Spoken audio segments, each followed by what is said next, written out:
Pak Ulun yang berbahagianya, betua orang penyerbu, dan juga lebih rahmat ya Allah.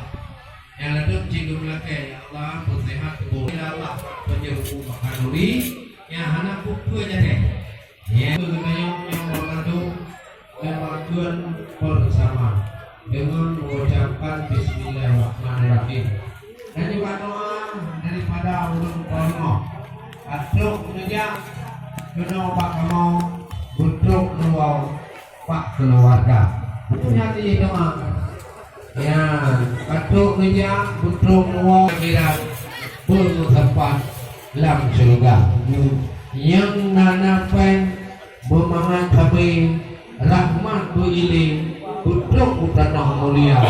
Yang ngerti yang tanggung uro Bandung bertanya Pak Allah Ta'ala yang darah-darah api menang pembagak nalako wahi untuk kau jodoh untuk menang kubur yang jatah-jatah api menang bagau karena bang-bang pudo tro wahi si darah yang kuah belangong mantong na atau kagu pudo dari muno hukum lagona lipat dilikur dalam perut nyanyo dapayo untuk murung ka bahaya tapi lem ada bupayo molota kamu kat na toblo oleh pada yang trip barang iba wanajen lagi cuol mo hantre barang cuol apa humui bublo kita berai tumun humui ya dewa blo cuol pihak uji baju karena awak belum nyelam belum lain kamu hai that. Jadi penting bagi kita yang cintai kesehatan boleh dijaga, kan? Ya sehat tinggi, sehat jaga. Lanjut aja ini, ya rumah mukarat.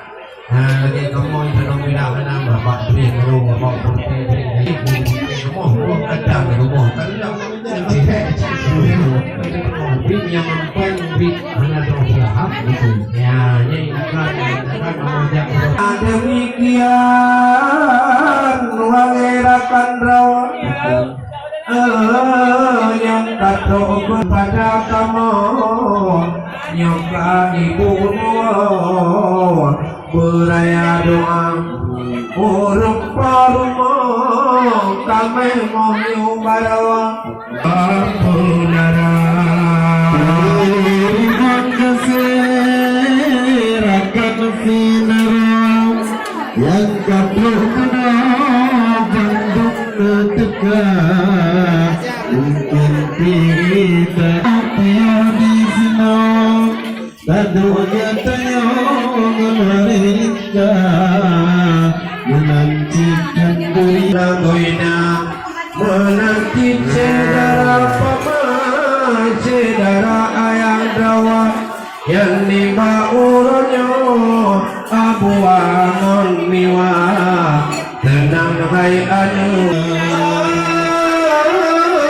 cukup model ugata Tuku ditingo karayo wangi anugrawa ingati pulo jasa yang ngonma kejata guren bunada pakau baik tua tanyon tapalang guna tak belanja menanti di pemanu kelingan bagawa nyopon ke kandong danyo sampo karaya tanpa anu pemangon ayam kita mulai yang pandai tak dunia munyona salah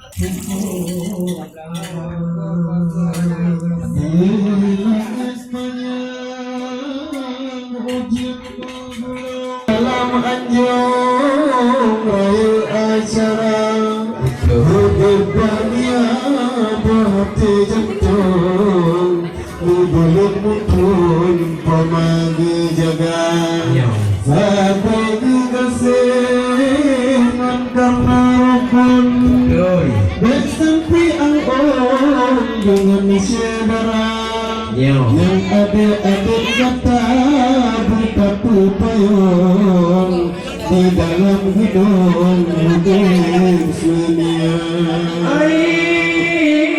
Guna di pemangan guna ayah Allah wajib jabat ijab ya mata awan mata jinau malaika mengisi kuntung kemangsi ulang cukup bertengsi dalam taman raja menang cintai anak ke jasa ayah minta